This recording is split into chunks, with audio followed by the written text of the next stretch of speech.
Mauvais Studio. Ils sont confinés. Ils sont deux. Michel Tuttle et Franck Magic. Series Confinement. Épisode 1, 2, 3, 4. Parce que je vais pas faire un jingle à chaque épisode. Franck Magic, Michel Tuttle, Mauvais Travail hors série. Bonsoir, bonjour à tous et bienvenue dans Mauvais Journal épisode 1, série Confinement, le petit cousin de la future émission que vous allez pouvoir entendre et qui s'appelle Mauvais Travail. Je ne suis toujours pas seul puisque je suis avec Franck Magic. Franck Magic, le meilleur, le plus grand, le plus beau, celui qui rappe plus vite qu'Eminem. Comment vas-tu ? Bonsoir mec, bonsoir. Wow, je suis très très content de te retrouver, on est encore toujours vivant, comme disait l'ancien. Ouais. Alors aujourd'hui on a vu des complots émerger sur internet, on a vu également, je sais pas si t'as eu ça toi du côté de chez toi, mais des applaudissements aux fenêtres pour remercier les personnels hospitaliers. Ah, putain, ça s'est mis à applaudir à 20h, j'ai rien compris, j'ai ouvert la fenêtre, je me suis dit qu'est-ce qui se passe ? Il y avait des gens qui disaient merci, merci. Voilà, très très particulier. Bono a fait une chanson pour le coronavirus, alors il est très très ouais, il a fait un truc genre coronavirus et donc tu vois bien qu'il est tranquillement très très loin de l'Irlande, hein, il est tu sais sur un genre de derrière lui, tu vois t'as un plan où l'eau est bleue et bleu turquoise, c'est magnifique.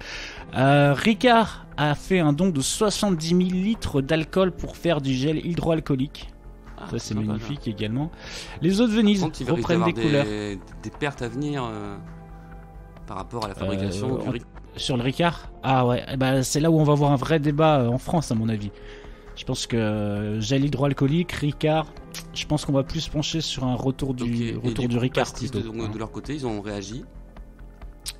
J'imagine qu'ils vont faire un don de 80 000 litres du coup, un peu plus, parce que bon, on est dans le challenge. Donc c'est une catastrophe à venir quoi, parce que si après toutes les marques s'y mettent, nous on a plus ça. On parlait hier de justement de s'adapter au manque d'eau potable qui pourrait arriver si jamais nos robinets étaient contaminés par le rythme de la nuit, et si on se retrouve du coup sans alcool fabriqué, il n'y a plus d'alcool à boire quoi.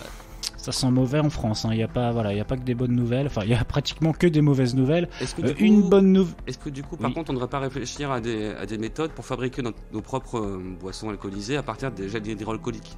C'est ce que j'étais en train de me dire. Il y a un gros boom sur ces machins là en ce moment. Donc faudrait qu'on refiltre. Bah ouais, je pense qu'à un moment on va être obligé de reprendre du gel hydroalcoolique pour pouvoir refaire des solutions anisées, alcoolisées en fait. Donc faut acheter des fruits aussi pour donner du goût. Ou tout ce qui est à base d'anis, hein, y a ou pas des sirops aussi, ou tu sais les bars, y a plein de sirops à dispo dans les bars actuellement qui sont relativement faciles d'accès à partir d'une certaine heure, avec un bon coup de crochet mec. On peut dire que c'est le serpent qui se mord la queue là. C'est un peu la merde. Tu sais que j'ai fait un stage en serrurerie moi. C'est vrai ? Ouais, j'ai gardé quelques astuces. Ah, faudrait que tu me racontes, parce que j'ai des petits soucis là. Ils m'ont surnommé l'astucieux. Oh, le monsieur. Ouais. J'ai des petits problèmes de casier au boulot. Si tu pouvais me foutre un petit coup d'épingle à nourrice ou je sais pas quoi. Ouais, moi j'appelle ça le trombone à coulisses, moi. Le trombone à coulisses, le trombone qui glisse. Ouais. J'avais fait une chanson là-dessus. Je te la balancerai la prochaine fois. Le trombone à coulisses. Ouais, bien sûr. Le trombone qui glisse. Aussi, on a vu les eaux de Venise qui reprennent des couleurs. Vu que tu sais, il y a plus de bateaux, il y a plus de gondoles. Il y a les poissons qui reviennent et les poules d'eau. Donc dans ce malheur là, il y a la nature qui reprend un peu ses droits. Donc ça c'est un genre de bonne nouvelle. On a Pornhub, donc qui est gratuit en premium, ça t'as dû en entendre parler. Partout. Et puis Canal Plus en clair. Donc voilà, c'est pour résumer un petit peu moi les infos de la journée, voilà. Donc il y a beaucoup de choses qui se passent en ce moment. Et toi, ta vie de confiné là aujourd'hui, est-ce que on va dire qu'on est vraiment sur le premier jour de confinage, de confination, je sais pas comment on dit, c'est un nouveau. Ouais, non, moi je l'ai bien vécu. J'ai passé un moment sur le montage de l'émission, avant que je te donne la main pour le mixage final. On va pas se mentir, on a passé beaucoup de temps là-dessus. Ouais, mais sinon j'ai pensé, moi ça va, mais sinon j'ai pensé aux gens en fait qui sont chez eux.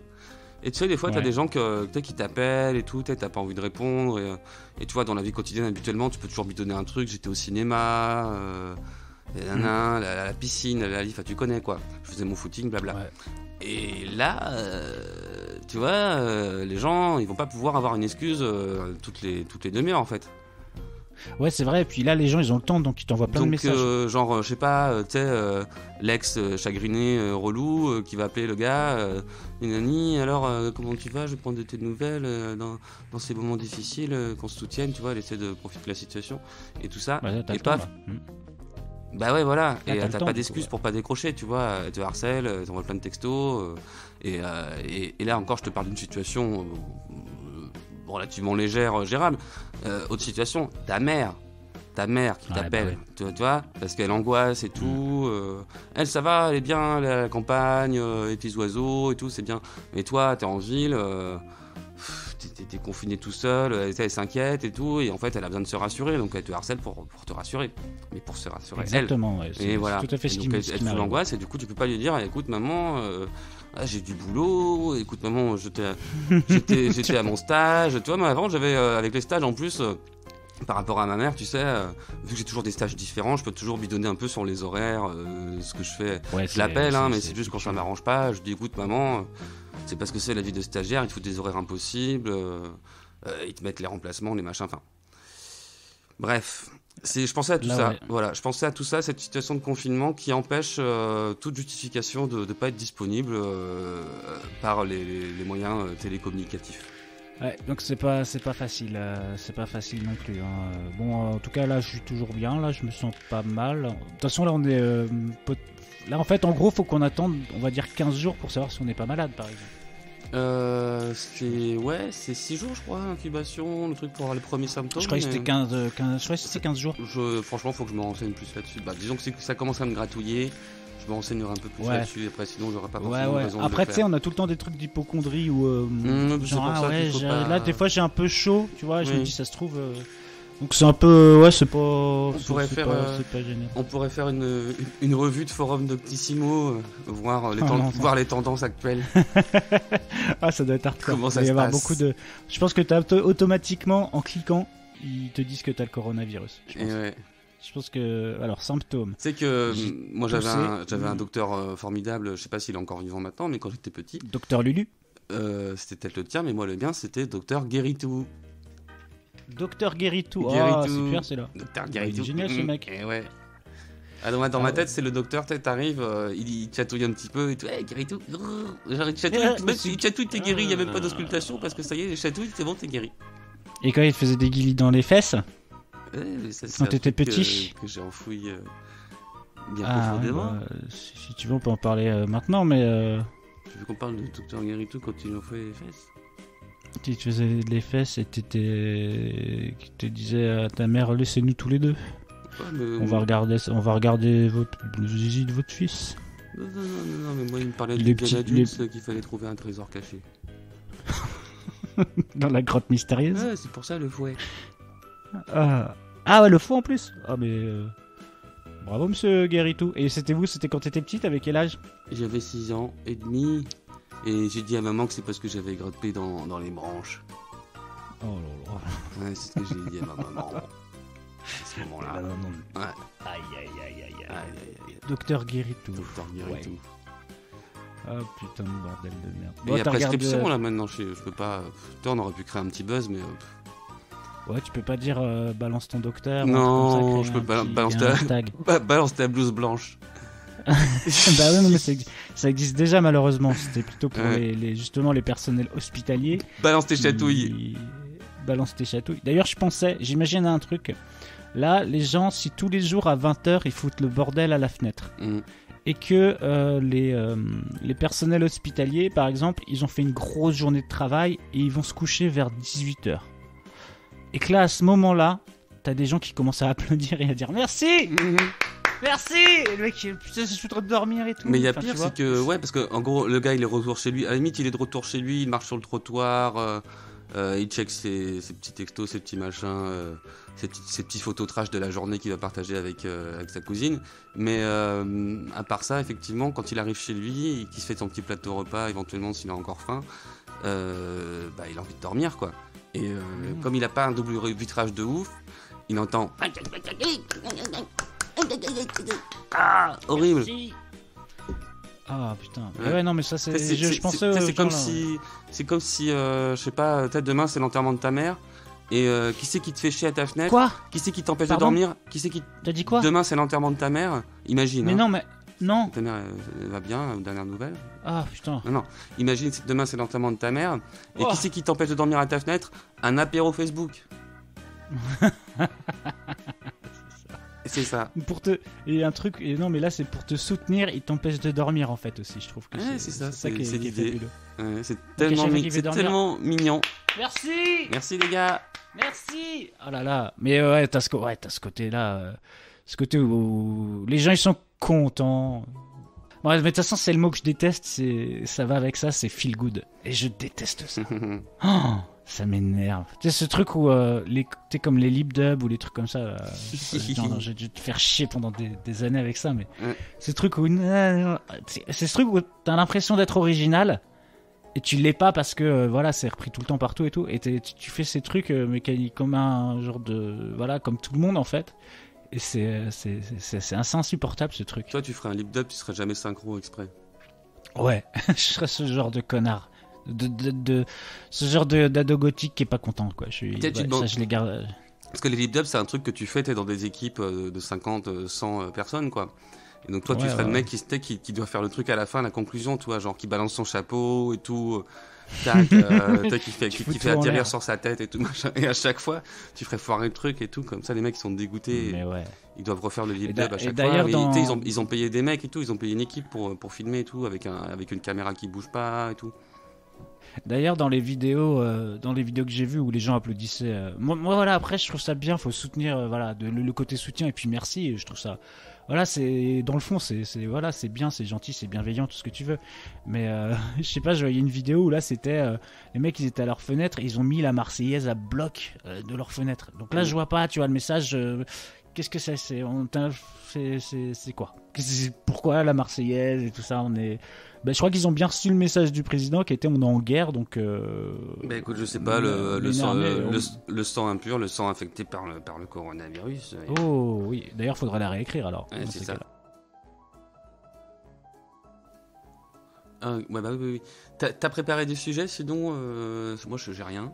Mais non, pas du tout. Bah un peu, voilà, c'est les trucs dont on parlait tout à l'heure. On va, de toute façon, au pire, on fait des coupes. Moi, j'ai on va faire des coupes. À quoi j'ai pensé pendant la journée. Ouais. Je sais pas. Donc, j'ai pensé à un truc. Enfin, parce que c'est aussi parce que tu me connais, j'ai du mal à couper. Ouais. Donc j'ai pensé à un truc quand même, c'est un truc qui me taraudait depuis un petit moment, j'ai même fait mon premier tweet là-dessus, c'est que là, dans la situation où je suis, je continue à envoyer des mails, à passer des coups de fil, mais je tombe souvent sur des répondeurs, parfois même saturés. Tu parles de tes stages là? Oui, je sais que je t'en ai parlé en off, donc D'accord. Comment je fais moi là pour trouver mes prochains stages? Parce qu'on parle au pluriel, on parle de. Est-ce qu'on resituerait pas un petit peu pour les auditeurs? Parce que je sais pas si on a vraiment présenté ta situation en fait. Non, après on a dit que tu étais stagiaire, mais on peut revenir rapidement sur ce que tu fais parce que du coup je suis pas sûr que même dans la première on a dit t'es stagiaire, tu fais des formations patati patata machin et tout ça. Comme c'est une hors série, je me disais que peut-être on présenterait vraiment pour la première, mais c'est vrai que pour la première de l'émission, ouais. Mais là tu sais c'est là c'est public restreint. Là on est dans une petite salle c'est une jauge à j'ai envie de dire 50 personnes, c'est pas le cas hein. Là on est juste une dizaine quoi. Donc on peut en profiter, les gens qui sont à l'écoute, ils sont dans le confinement. Okay. C'est arrivé au cours d'un salon de l'emploi. Il y a un peu plus de 5 ans, j'étais à un salon de l'emploi, j'étais chômeur à l'époque, ça faisait longtemps que j'avais pas travaillé.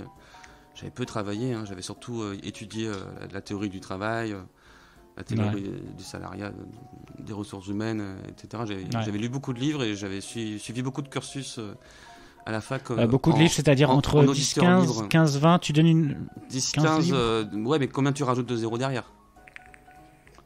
C'est toi qui vas me le dire. Et en termes de pages et en termes de caractères, je te dis pas tout ce que j'ai lu. Sur tellement de sujets que j'ai un peu oublié parce que par rapport à mon accident de karting. Quand je stoppe, parce que j'ai la télé, je suis désolé là, je te coupe direct. T'as la télé qui tourne. Va falloir qu'on retrouve ça. J'ai la télé qui tourne derrière. Je viens de voir une pub des joyaux. Des Joyaux des joyaux, je crois que alors je sais pas ce que c'est quoi, c'est des vacances, ouais, je crois. Faut retomber sur cette pub, en fait t'as des personnages qui ont des têtes de saucisses et ouais, c'est très très bizarre, donc à noter les gens qui nous écoutent et puis nous-mêmes là qu'on se rappelle qu'on regarde cette publicité, parce que c'est vraiment bizarre. C'est des grands mecs qui fait déjà, il fait un barbecue et il a une tête de saucisse. Voilà, les piscines des joyaux, voilà, c'est des piscines, donc voilà, tu peux repartir, excuse-moi, c'est juste un petit bloc-notes que je balance maintenant, mais vas-y, continue. Donc tu connais, je sais pas si tu connais un peu l'univers de l'insertion professionnelle, de la recherche d'emploi. Bien sûr. Tu as tous les départements, les régions qui organisent des salons tous les ans dans des espèces de grandes salles, des grands bazars. Des halls d'aéroports, ouais, bien sûr. Des aéroports, voilà, exactement, qui sont dédiés à la recherche d'emploi, de formation. Donc j'étais en train de traîner assez là-dedans. Et puis, comment dire, je vois une équipe, enfin, je vois même plus qu'une équipe, je vois beaucoup de personnes, de caméramans, tu sais, des gens qui tiennent des caméras, qui suivent. Merci de me préciser que des caméramans tiennent des caméras. C'est gentil, et puis surtout pour les gens qui nous écoutent, parce qu'on ne sait pas tous. C'est mon côté sûr que très technique. C'est vraiment encore un gros connard, toi. Comme j'ai fait un stage dans l'audiovisuel, j'ai un peu des termes techniques que les gens connaissent pas toujours, donc je tendance à préciser. J'avoue, oui, c'est vrai que caméraman, c'est un peu pointu, ouais. Voilà. Donc j'ai remarqué qu'il se passait quelque chose, tu vois, une espèce de micro-foule, de micro-nuée un peu agitée, et je me dis, Francky, c'est le moment de te faire voir, quoi. Tu vois, les gens quand ils cherchent du boulot, qui sont désespérés, ils trouvent des solutions. Tu sais, il y a des mecs, des fois, ce qu'ils font, c'est ils impriment leur tête en format A3, voire A2, A1, je sais pas comment, et puis ils font un truc un peu street art, tu vois, ils mettent leur gueule un peu partout pour dire, ouais, ils cherchent du boulot et tout. C'est des trucs qui existent. Et donc, je me suis dit, Francky, essaie de. Parce que là, j'imagine un affichage énorme avec une tête et une bulle qui fait, je cherche du boulot, bon bah. C'est ce que j'aurais pu faire. Ça aurait marché, c'est sûr. Si j'étais le vieux Bombin. Je cherche du boulot. Et Voilà, mais au lieu de faire de l'affichage et tout, je me suis dit, je vais m'afficher directement devant les caméras. Et tu sais, comme j'ai fait un stage, comme je t'ai dit, dans l'audiovisuel, j'ai appris un truc, c'est que quand il y a une séquence qui est filmée, surtout des trucs avec plein de journalistes et tout, avec un mec qui parle au milieu, il y a plein d'angles différents, tu vois. Donc je me suis dit, il faut bouger. Donc du coup, j'ai fait un peu, j'ai approché cette espèce de petite nuée de poissons comme ça, façon requin. Et au fur et à mesure que je me suis rapproché, j'ai reconnu un petit crâne un peu luisant, une petite méchouille, et j'ai reconnu que c'était François Hollande qui était au milieu, tu vois. Donc, génial. Donc c'était le président à ce moment-là. Donc je me dis, faut carrément bien se rapprocher. En plus à l'époque, on va être nostalgique, mais c'est à l'époque. Il savait qui t'étais. Il a dit bonjour Frog Magic. Mais non, au contraire. Mais justement, il savait pas qui j'étais. Tu sais pourquoi il savait pas qui j'étais? Il pouvait pas savoir qui j'étais. Maintenant, il sait qui je suis. Mais parce que c'est lui qui m'a fait. Exact. Mais qu'avant ce moment-là, avant que je le rencontre, il me connaissait pas. Avec, je sais pas comment t'expliquer. Tu comprends? Ok. Ouais. C'est François Hollande qui m'a fait. Donc j'ai réussi. Alors comment ça s'est passé? Bonjour monsieur. Attends, je te la raconte comme je l'ai vécu. Donc là, j'en étais encore à la phase d'approche. D'accord. Je t'ai dit, j'ai reconnu son crâne, sa méchouille, petites lunettes.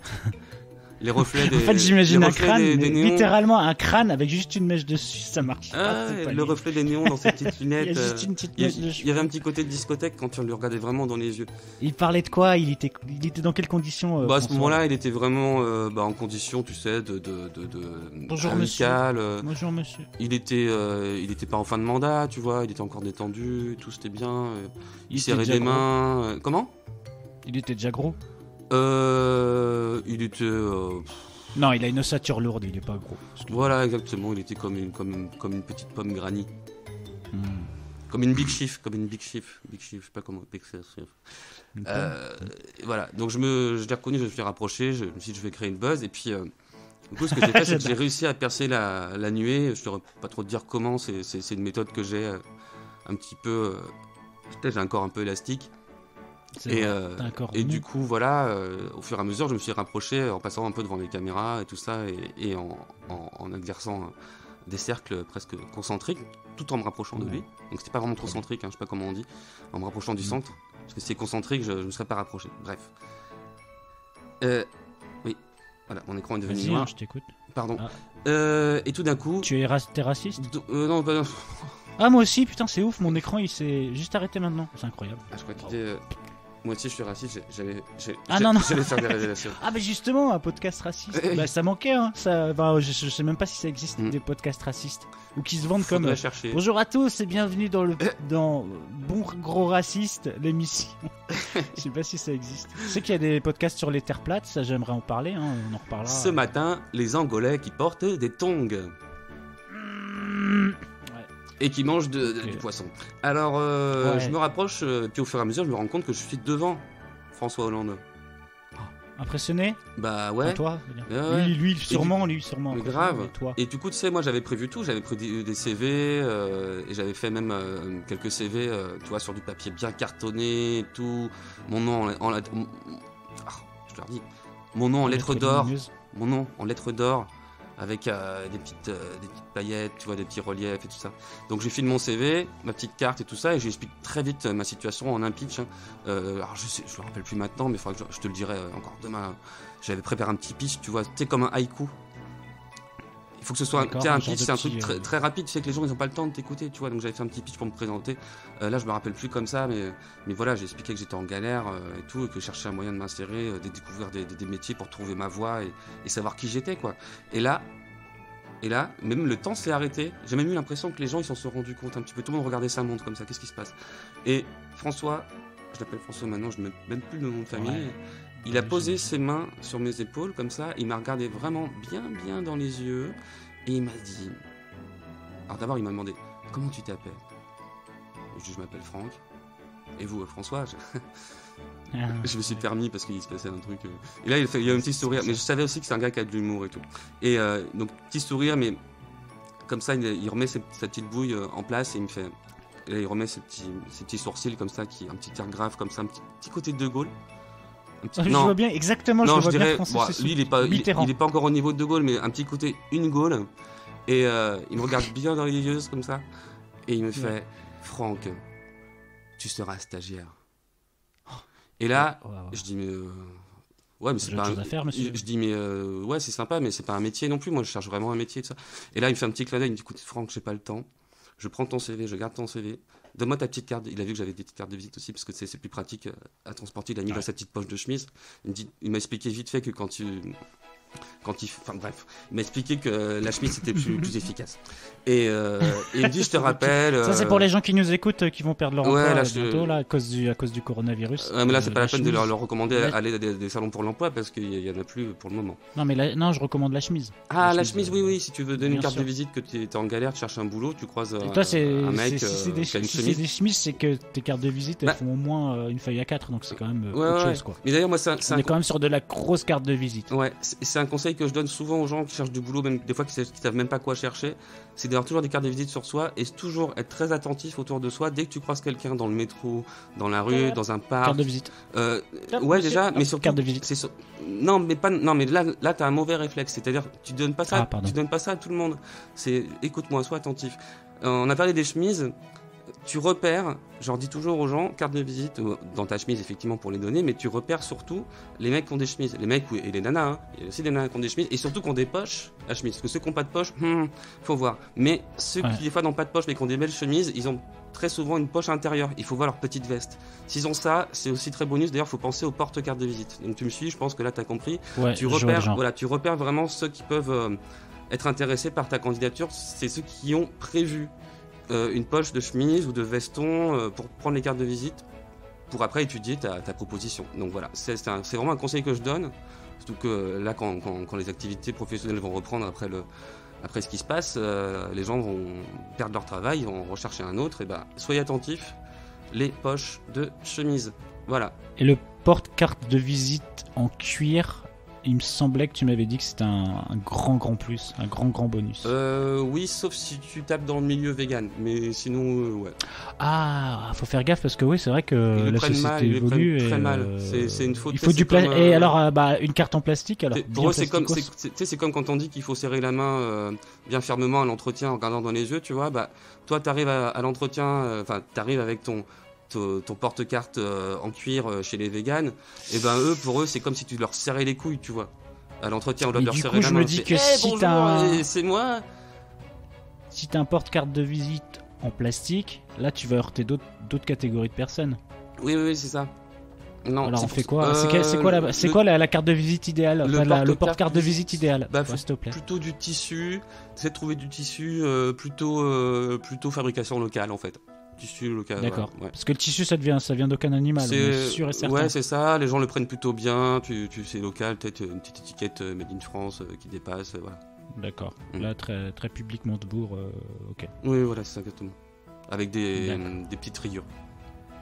Et du coup, ta relation avec, tu l'appelles François, moi je me permettrai pas, Monsieur le Président, elle a évolué, vous êtes toujours en contact Depuis oui, puisque déjà, j'ai pas fini de raconter tout ce qui s'est passé. Mais mais j'irai plus dans les détails demain. Moi, je pense que c'est intéressant. Pardon, je vois que j'ai vu je t'ai pas vu là, mais c'est intéressant de raconter les choses, profiter justement qu'on. Je pense que c'est le moment. Voilà, on a un petit peu teasé. Je peux juste dire que suite à la rencontre dont j'ai parlé tout à l'heure sur le salon de l'emploi avec François. Et la révélation qui s'est faite à lui, parce que finalement c'est pas tellement moi, c'est lui qui a eu la révélation en me voyant. C'est un truc que j'ai envie de préciser, peut-être que je le repréciserai à l'occasion quand on me fera des reproches. C'est que et c'est ce qui arrive souvent, c'est que c'est les gens qui ont une révélation quand ils me voient, quand je m'adresse à eux, quand ils voient ma carte de visite, quand ils voient mon CV, quand ils voient et tout ça. Et donc suite à ça, il a gardé bien mon CV et effectivement, alors pas lui directement. Mais un de ses collaborateurs m'a rappelé pas plus tard que 8 jours après. Et là, il m'a explosé le plan à venir. Et donc le plan à venir... Il t'a explosé Il t'a explosé le plan à venir. J'ai dit exploser Sérieux, j'ai dit ça? Non, il m'a... On réécoutera. Il ne faudrait pas qu'on parle de mon stage dans le déminage, parce que là... Mais ça, ce sera l'épisode... allez, ça... 45. Si on fait plus de 2 semaines, je parlerai de mon stage dans le déminage si on passe les 15 jours. C'est une promesse avec plaisir. Pour toi et pour nos auditeurs. Qu'est-ce que je disais du coup j'avais fini. Oui, du coup, tu l'as exposé. Comment il m'a exposé, on m'a exposé, son collaborateur m'a exposé le plan à venir, ce qui est la situation qui fait que je suis stagiaire actuellement à vie. Mais ça, je l'expliquerai dans l'épisode suivant. Voilà. Et une question, c'est pas pour spoiler, pardon. Est-ce que tu as eu des stages dans le milieu de la... Tu vas me dire, dans le milieu de la politique, je sais que tu as eu des stages, parce que là, il y a les municipales. Je sais que tu as un peu la tête dans le guidon, mais est-ce qu'on t'a proposé un stage de... Parce que là, j'ai vu des trucs chirurgiens et tout ça, et pourquoi on t'aurait pas proposé un stage de ministre, par exemple, ou carrément de président, puisque tu es peut-être Emmanuel Macron. En fait, ça, c'est compliqué pour des raisons pratiques, mais en fait, je vais te dire que c'est pas inenvisageable. Castaner, il paraît que c'est un stagiaire. Alors ça, c'est une question que je me suis posée très très souvent, mais c'est pas le seul. Madame Pénicaud aussi, je me suis posé la question. Pénicaud, celle qui fait des phrases qu'on ni queue ni tête. Oui, par exemple, c'est elle. Oui. Elle est incroyable, elle. L'autre fois, putain, c'était soit dans la phrase il y avait pas de verbe, soit il y avait pas de fin de phrase, soit il y avait 5 verbes tous alignés. Il y a toujours un problème entre ce que le verbe ne sait jamais ce qu'il fait là en fait. En fait, tu écoutes sa phrase et puis t'as de la peine pour le verbe. Le verbe te regarde avec des yeux tristes. Qu'est-ce que je fous là, moi, alors, du coup. Et quand il est au milieu de 2 verbes. Et quand c'est pas le cas, c'est complètement d'objet direct qui dit mais tu comprends pas. Ouais, parce que l'auxiliaire, il sait qu'il est là, voilà, il sait qu'il est, c'est pas il a pas la lumière sur lui, quoi. Il est l'auxiliaire. Mais un verbe qui se retrouve au milieu de 2 verbes. Ça devient c'est un mec qui est paumé, quoi. C'est un mec qui sait pas où il est, il a pas sa place dans la phrase. C'est ça. Mais c'est 4 phrases, quoi, 4 machins. Des auxiliaires en veux-tu en voilà, des conditionnels salopés, des si qui aiment les raies, c'est incroyable, quoi. Elle est incroyable. Je vous invite tous ceux qui connaîtraient pas, je crois que c'est Pénicaud, hein, oui. qui justement devait vendre par exemple la retraite à point et tout le bordel. Putain, c'est incroyable, ça se pissait dessus tellement que c'est drôle. On comprend rien, elle-même comprend pas. Et je me dis, putain, la meuf, à chaque fois, elle préparait pas ses interventions. Et elle partait, elle fait et donc, je pense, elle parlait comme ça. Ok, bah écoute, je pense que là on a voilà, c'est un petit épisode, donc 2e épisode où voilà, on est resté sur de la conversation. Demain, voilà, on aura peut-être plus d'interventions, des choses comme ça. En tout cas, on souhaite à tout le monde encore un bon confinement. On se retrouve demain pour Mauvais Journal épisode 3. On sera le 19 mars et on vous souhaite une bonne soirée. Et je laisse le mot de la fin pour Franck qui va encore nous souhaiter un bon confinement. Francky, couverture. Très bien. Bon confinement à tous et gros bisous.